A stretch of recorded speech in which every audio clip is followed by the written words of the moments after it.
রাজ্য সড়কে অবৈধ টোটো, ভুটভুটি ও ম্যাজিক চলাচলের বন্ধের দাবিতেই 5 দিন ধরে বাস পরিষেবা বন্ধ রাখার পর শনিবার জাতীয় সড়ক অবরোধ করে বিক্ষোভ দেখালেন রতুয়ার বাস মালিক ও শ্রমিকরা।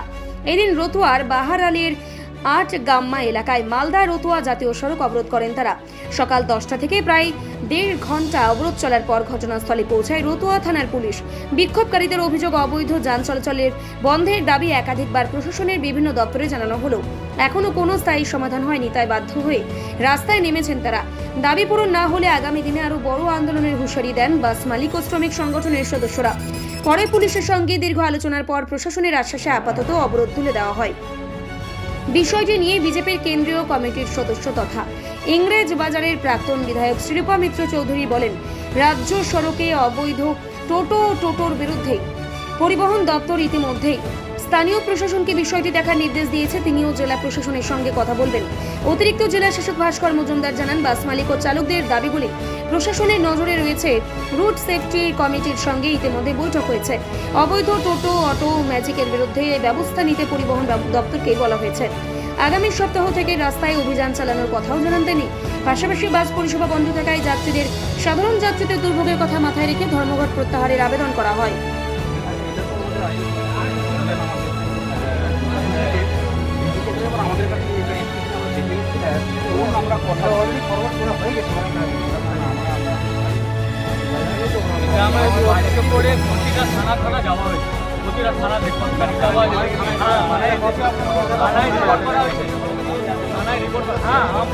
আমরা যদি হঠাৎ করতাম আন্দোলন, তারপর আপনারা বলতেন আমরা হঠাৎ করিনি, আমরা 5 দিন আগে থেকে প্রশাসনকে জানিয়ে আসছি। আন্দোলনটা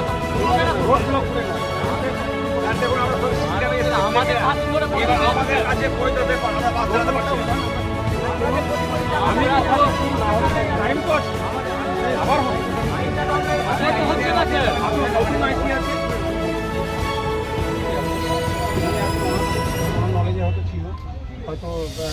গাড়ি বন্ধ আছে, তখন গাড়ি বন্ধ আছে স্যার, আপনারা কোনো ই করেননি? কেউ জানতেও চায়নি বাস বন্ধ কেন, কি বন্ধ কেন, কেউ জানতে চায়। আমরা আরটিও অফিসে যাচ্ছি, কি করছি। আজকে লেবার গুলো কতদিন ধরে, 7 দিন ধরে বন্ধ আছে।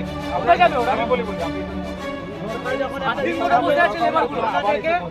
আজকে আন্দোলন আমাদের বিগত 4 তারিখ থেকে চলছে।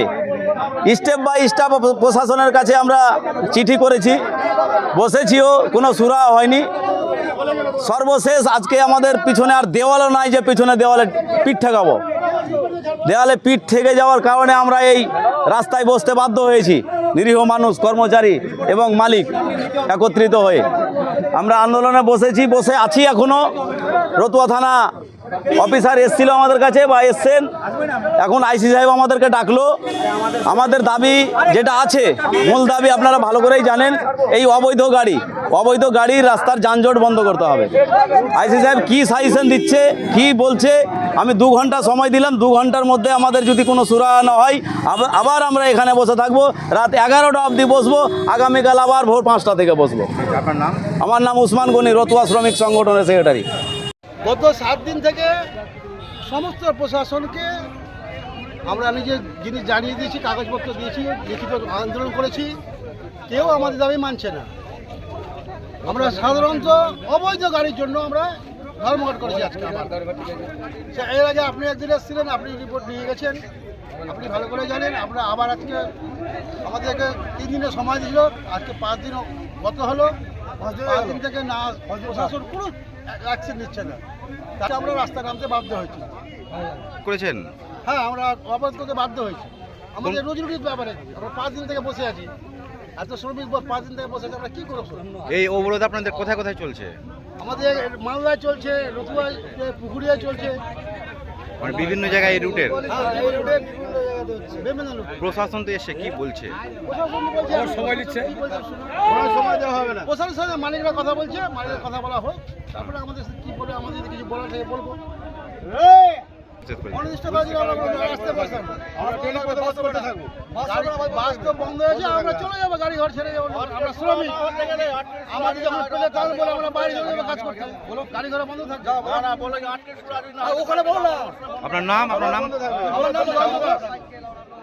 নাম জয়ন্ত দাস। বাসের মালিক পক্ষ, বাস ড্রাইভার এবং যারা যাত্রী সমাজ তাদের সকলের সঙ্গে কথা বলেছি। এখানে শুধু মালিক পক্ষ নয়, যারা বাস চলান, প্রতিদিন যারা ড্রাইভ করেন তাদের সঙ্গেও আমি কথা বলেছি। আমি যেটুকু বুঝেছি যে ন্যাশনাল হাইওয়ে সারা পশ্চিমবঙ্গ জুড়ে, শুধু মালদা নয়, সারা পশ্চিমবঙ্গ জুড়ে ন্যাশনাল হাইওয়েকে এনক্রোচ করে ব্যারিকেড লাগিয়ে অবৈধভাবে দোকান বাজার স্থাপন করে এবং যাত্রীদেরকে একটা অ্যাক্সিডেন্ট এবং ডিজাস্টারের মুখে ফেলে রেখেছেন আমাদের বিগত সরকার।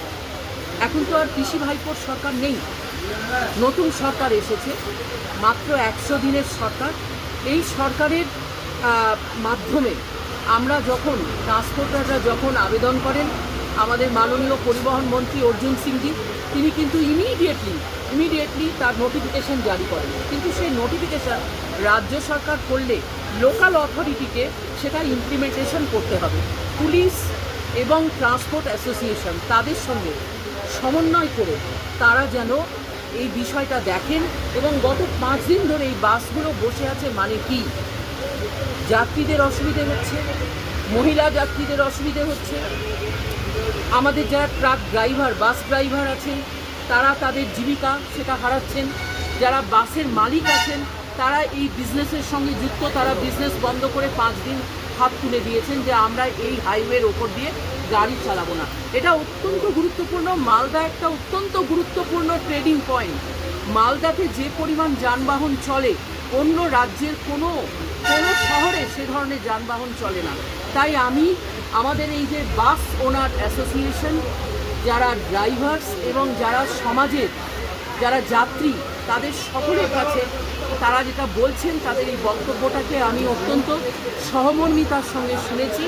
মাননীয় মুখ্যমন্ত্রীর কাছে দরবার করব এবং আমাদের জেলার যারা আছেন আধিকারিক তাদের সঙ্গে আমি এমনি দেখা সাক্ষাৎ করব। পরিষ্কার কথা, সেটা হচ্ছে যে যারা বাস মিনি বাস ওনার্স অ্যাসোসিয়েশন আছেন তাদের কিছু দাবি দেওয়া আছে, কিছু যুক্তিসঙ্গত হয়তো দাবি দেওয়া রয়েছে। 2টি মূল অভিযোগ আছে তাদের। 1 নম্বর হচ্ছে জেলার বেশ কিছু রুটে তারা 2টো অভিযোগ মেন এনেছেন। একটা সেটা হচ্ছে বামনগোলা হবিবপুর নালাগোলা যে রুটটা, আরেকটা হচ্ছে মানিকচক রুটে। এই রুটে বেশ কিছু অতিরিক্ত অটো, অতিরিক্ত কিছু পারমিট দিয়ে দেওয়া হয়েছে এবং বেশ কিছু হাইওয়েতে টোটো যাচ্ছে যত্রতত্র। এর ফলে তাদের ব্যবসা ক্ষতিগ্রস্ত হচ্ছে। ইতিমধ্যে আমরা বিষয়টা 2টো রোড সেফটি কমিটির মিটিং কালকেও ছিল, কালকেও রোড সেফটি কমিটির মিটিংয়ে আমরা বিষয়টা আলোচনা করেছি। তার আগে ডিস্ট্রিক্ট রোড সেফটি কমিটির মিটিং আলোচনা করেছি।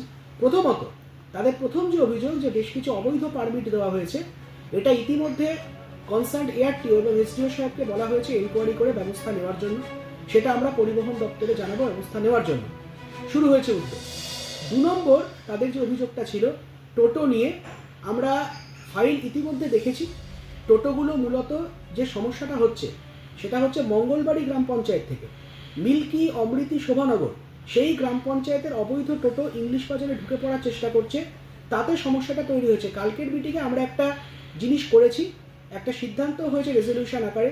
পুলিশকে আমরা বলেছি যে মালদা শহরে ঢোকার 4টি মূল পয়েন্ট, 4টি মূল এন্ট্রি পয়েন্ট, একটা কোতোয়ালি দিক থেকে, একটা মানিকচকের ফ্লাইওভারের দিক থেকে, একটা গৌর রোডের দিক থেকে, আরেকটা হচ্ছে আপনার মঙ্গলবাড়ির দিক থেকে। এই 4টে জায়গাতে পুলিশ রেকি করে দেখবে যে কোথায় পর্যন্ত টোটোগুলোকে আটকে দেওয়া যায়, আটকে ওখান থেকে টোটোগুলোকে আবার ঘুরিয়ে দেওয়া হবে যাতে বেশি টোটো এখানে না আসে। সেইটা পুলিশকে রেকি করতে বলেছি। 2 দিনের মধ্যে রিপোর্ট দেবে, দিলে আমরা প্ল্যান তৈরি করে আগে ওই অভিযানটা করব। তারপরে আমরা পরবর্তী সপ্তাহ থেকে যেটা ওনারা চাইছেন রেড করা, এনফোর্সমেন্ট রেড, সেটাও হবে। ইতিমধ্যে তারা দেখেছে যে ফুটপাত দখলমুক্ত করে করতে প্রশাসন নেমে গেছে, তো আমরা নেক্সট উইক থেকে এই রেডও শুরু করব। একটু আমাদের প্রতি আস্থা রাখুন, ধৈর্য ধরুন। অভিযোগগুলো প্রত্যেকটা জেলা প্রশাসন দেখছে, এসডিও সাহেব নিজেও দেখছেন বিষয়টা, পুলিশ দেখছে। আমরা রিকোয়েস্ট করব যে আমাদেরকে 7 দিন মতো সময় দিন। আপনারা তো একটা অভিযোগ প্রশাসনকে জানিয়েছেন, তো অভিযোগটা নিষ্পত্তি করতেও সময় লাগবে। আপনারা যে ধর্মঘট বা যেগুলো করছেন, মানুষের ক্ষতি করবেন না, সমস্যা করবেন না। আপনারা একটু মানবিক হন, মানুষের প্রতি সহানুভূতি আছে আমাদের, পাবলিকের কোনো অসুবিধা করবেন না। ধর্মঘটটা তুলে নিন, আমরা 7 দিনের মধ্যে সর্বতভাবে চেষ্টা করব। ঠিক।